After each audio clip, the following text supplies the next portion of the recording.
Hello, Chris here. In this video, we're going to talk about the snapping tool in Blender. We open Blender and go to the top here. There you can see the snapping tool in Blender. If you click this drop down, as you can see, you have a lot of options here. We are going to talk about all of this. You can turn on snapping by going to here and clicking this magnet icon, or the shortcut for snapping is Shift plus Tab. As you can see, as I press Shift plus Tab, snapping is turning on and off. So you can press Shift plus Tab to turn on and off snapping. If I change this to Increment, which is the default, and select this cube and move this using the G key. So you can see this is sticking to the grid, as you can see here.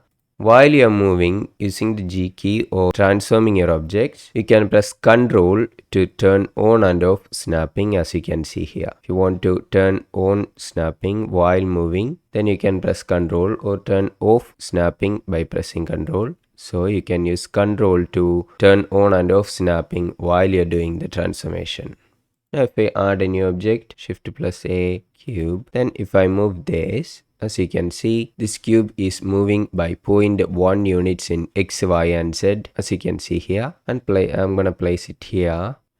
Then if I zoom out, now you can see this small overlays in the grid, and press G to move. This is going to move this cube by 1 units in the grid, as you can see here.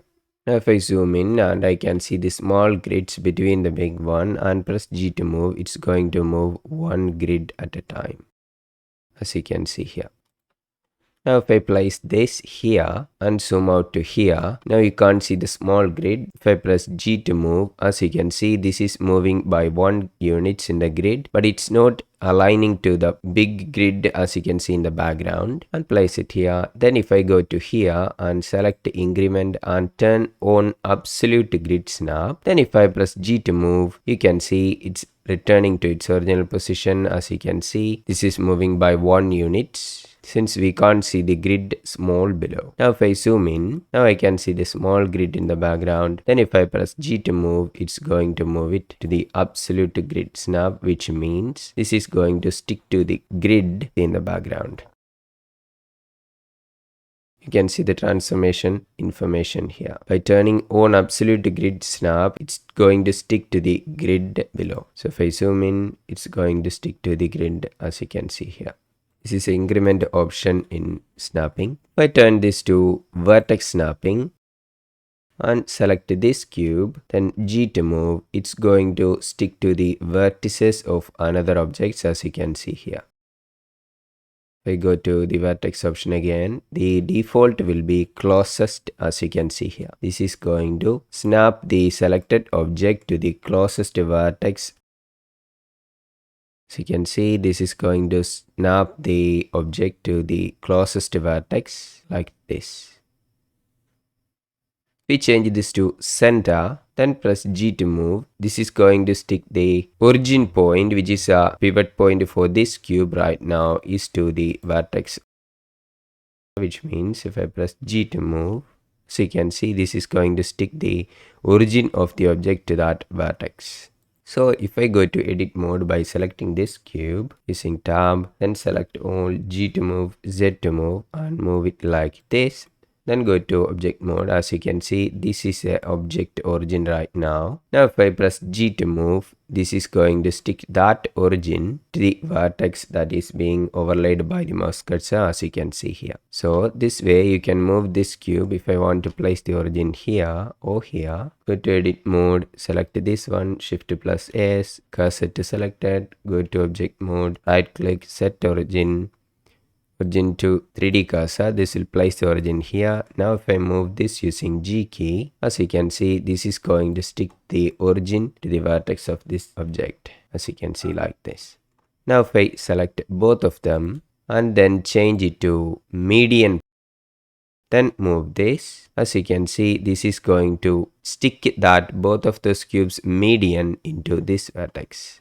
as you can see here. If I go to top view, you can see it clearly. Then G to move, this is going to place both the median point of those two selected objects into this vertex. If I can select this one, we selected 3 of these objects, then G to move, this is going to stick the median point of those 3 selected objects and stick it to the vertex that's being overlaid by the mouse cursor, as you can see it like this.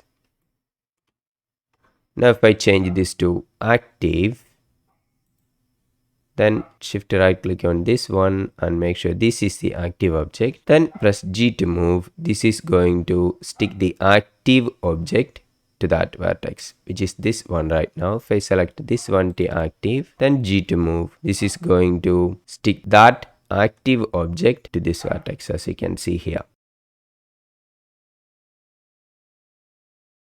So the closest option, snap with the closest option, will stick the selected object to the closest vertex, as you can see here. Snap with the center option will stick the origin point to the highlighted vertex, as you can see. And the median point will stick the median point of the selected objects to the vertex, and the snap with the active option will snap the origin point of the active objects that selected to the highlighted vertex, as you can see here.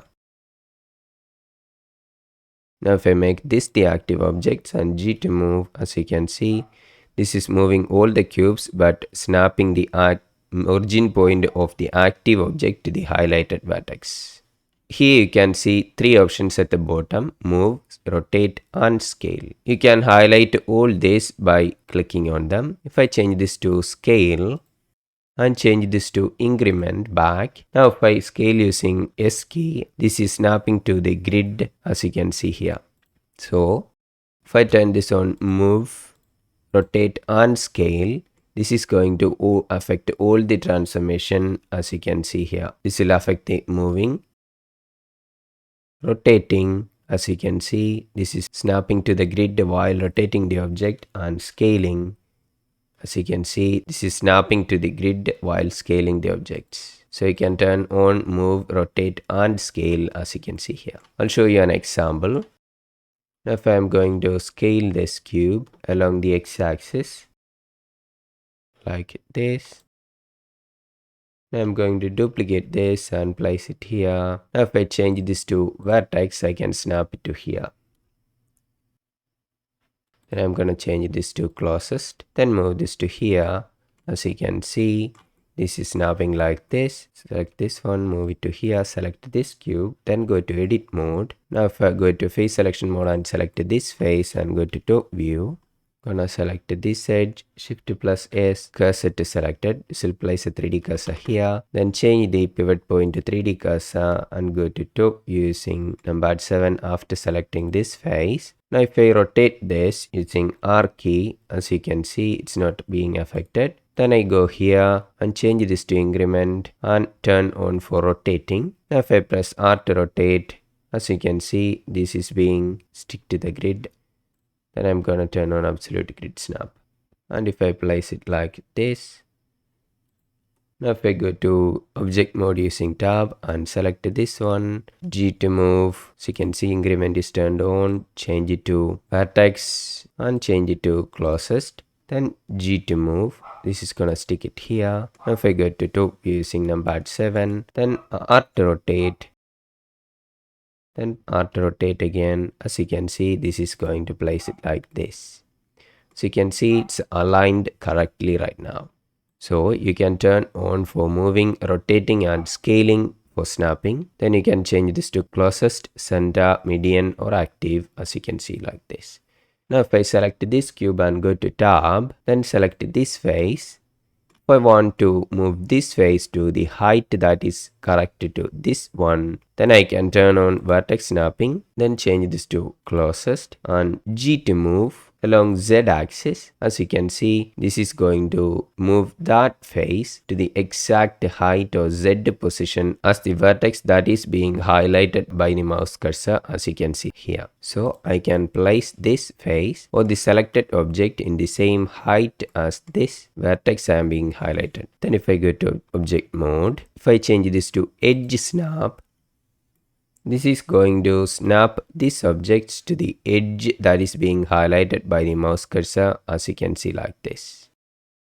This is going to snap the selected object to the edge that is being highlighted, as you can see here.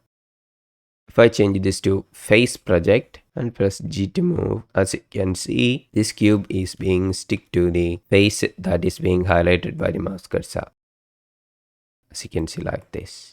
So if I want to place this cube above this plane, which means if I want to align objects above the ground in a scene I am making, then you can turn on face snapping and place the objects like this correctly. This will place the objects above the ground, which is this plane at the moment. And if I want to place this object above this one, I can press G to move, then G to move again, and I can place it above this object by turning on face snapping like this.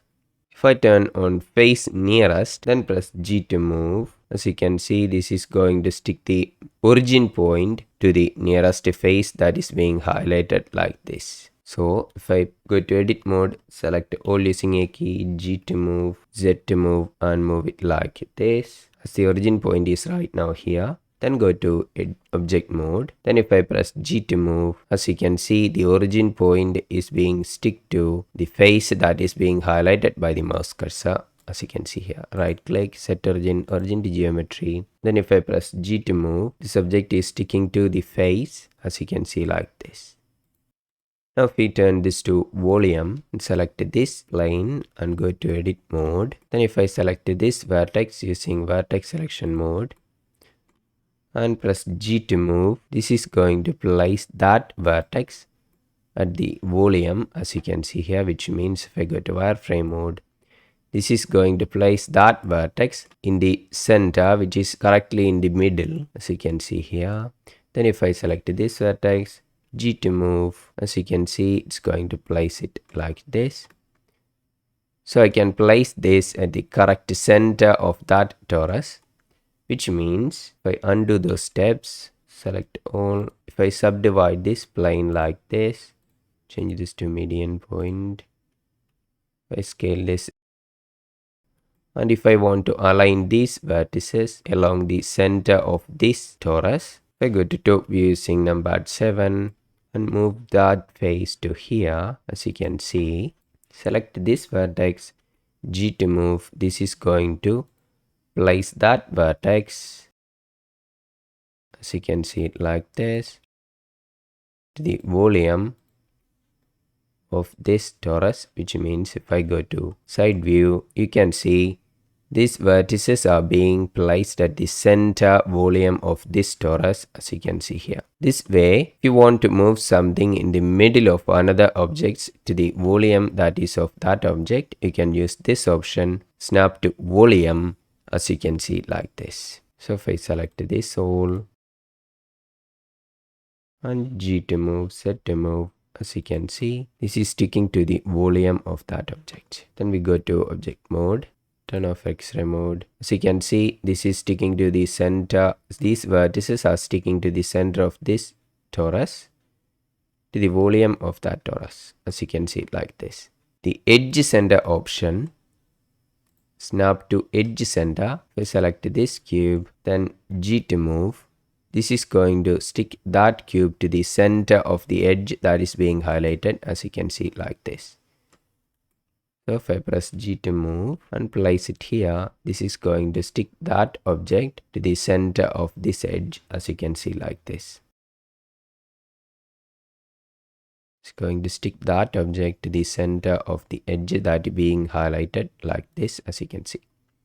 The edge perpendicular is going to stick this object to the perpendicular of the edge that is being highlighted, as you can see like this. Don't get that very often though.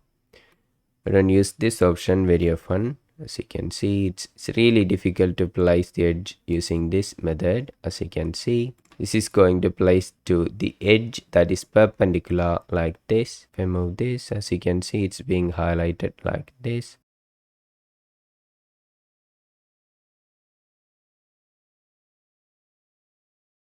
This is the edge perpendicular option. I don't use this very often, but as you can see, this is a snapping tool in Blender. So the conclusion, if I turn on increment and absolute grid snap, this is going to move, rotate or scale these objects according to the grid that is showing below. Vertex snap will snap the selected object to the vertex that is being highlighted by the mouse cursor. Edge snapping will snap the objects to the edge that is being highlighted, and face project will snap the object to the face that is being highlighted. Face nearest option will snap the origin point of the object, selected objects, to the face that is nearest. Snap volume will snap the selected objects to the volume of another object, which is at the center of that volume. Edge center will snap the selected objects to the center of an edge that is being highlighted, and edge perpendicular, as you can see, will place the objects perpendicular to the highlighted edge. Snap with the closest option will snap the selected object to the closest vertex if you turn on vertex closest.